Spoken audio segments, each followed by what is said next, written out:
Alright, welcome back guys to another nostalgia review. This is WWE Bad Blood 2004 as requested by Juggalopa717.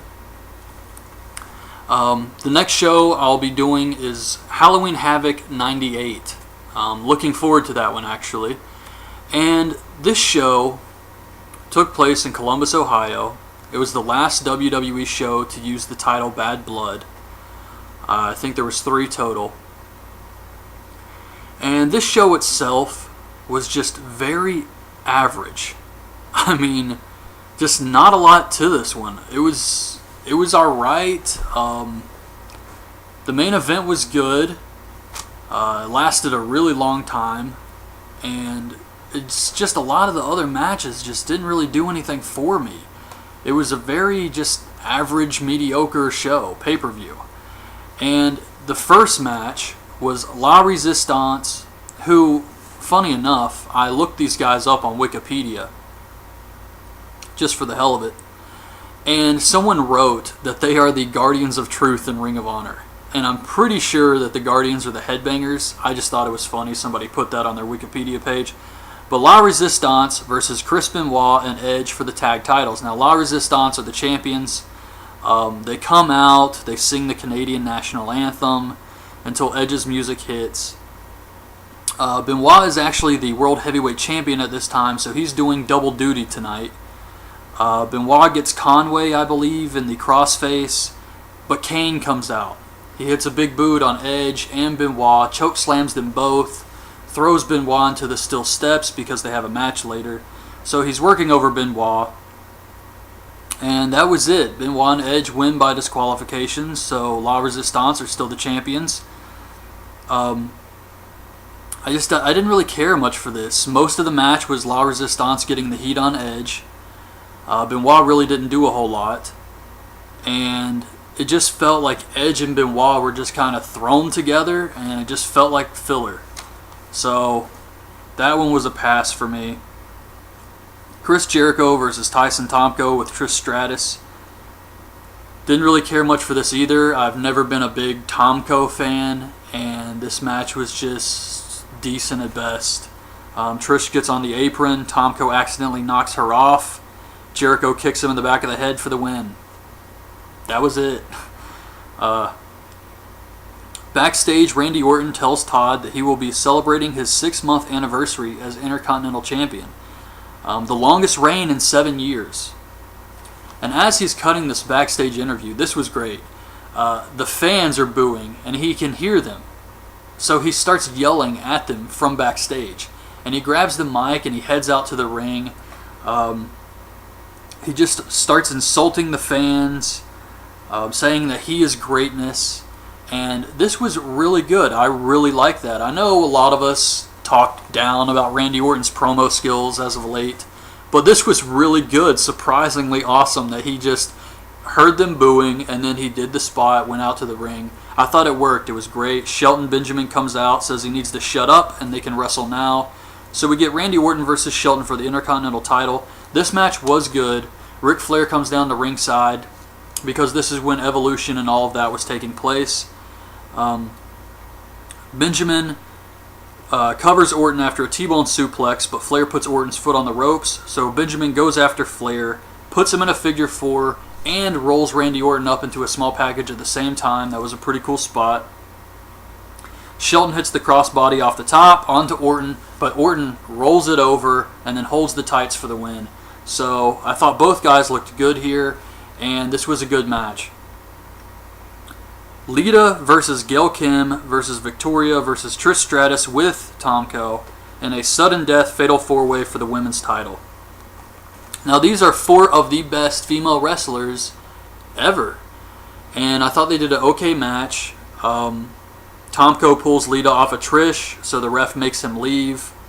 Lita hits a DDT on Gail, but Trish rolls up Lita for the win. New women's champion.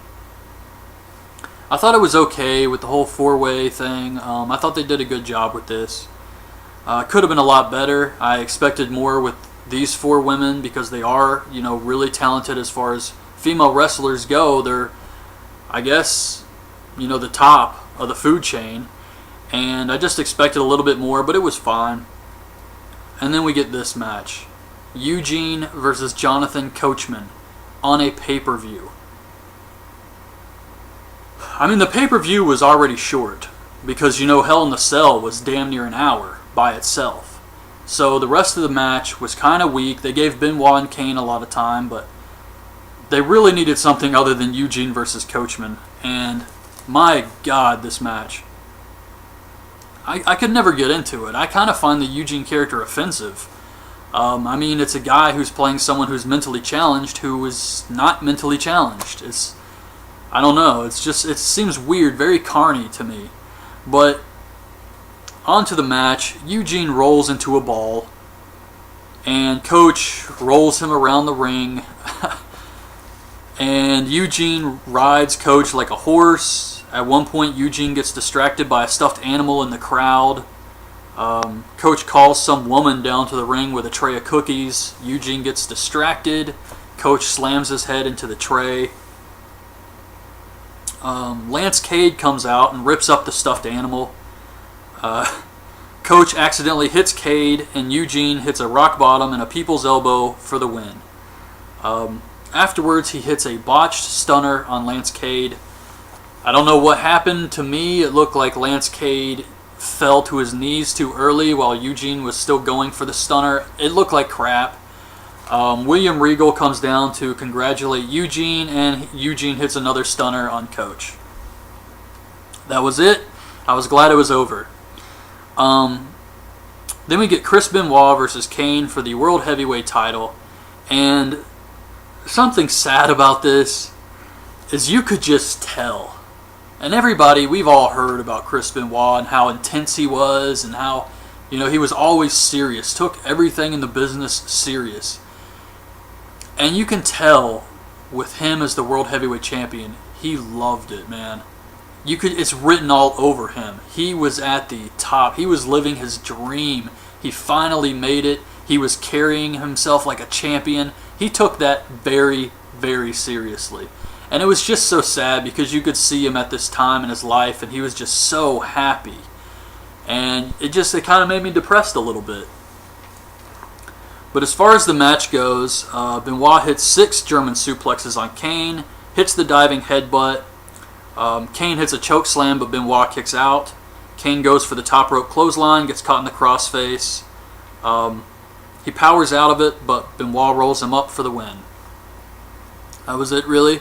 I really wanted to like this match a lot more, but it was alright. I mean, it was a good match, but it wasn't like, oh my god, that was amazing, or anything like that. So, backstage, Todd shows Benoit clips of the match. This was very weird and really not very good at all. Benoit's mic skills were fairly weak, and he's seeing all these clips, and he just keeps talking about how strong Kane is. And he keeps saying that now everyone knows Benoit is for real. And he just kept saying the same things over and over. And I was like, quit showing clips, just end it. But they kept going and going with this. Then we get Shawn Michaels versus Triple H in a Hell in a Cell match. I'm just going to go ahead and say that this was a great match. It wasn't spectacular. It wasn't...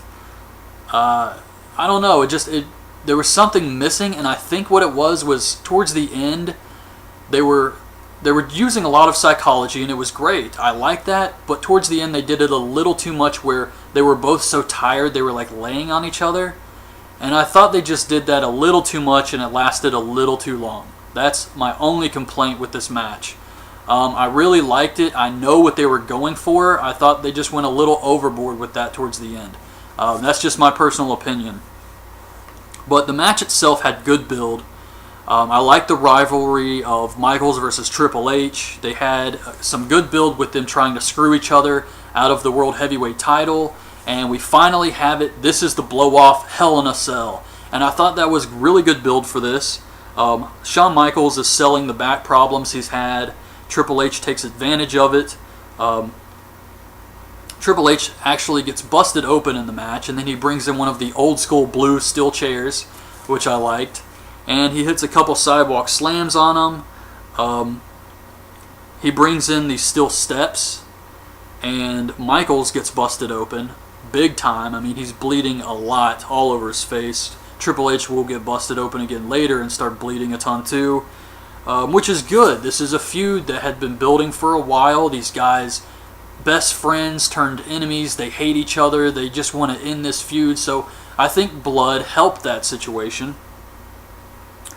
Triple H grinds Shawn's head into the cage, and JR says, "That's epidermis being left on that cage." I thought that was a good line. Michaels hits Triple H with a chair a couple times and then brings in a ladder. They do some spots with the ladder. The slingshot Triple H takes into the ladder. A couple tosses like that.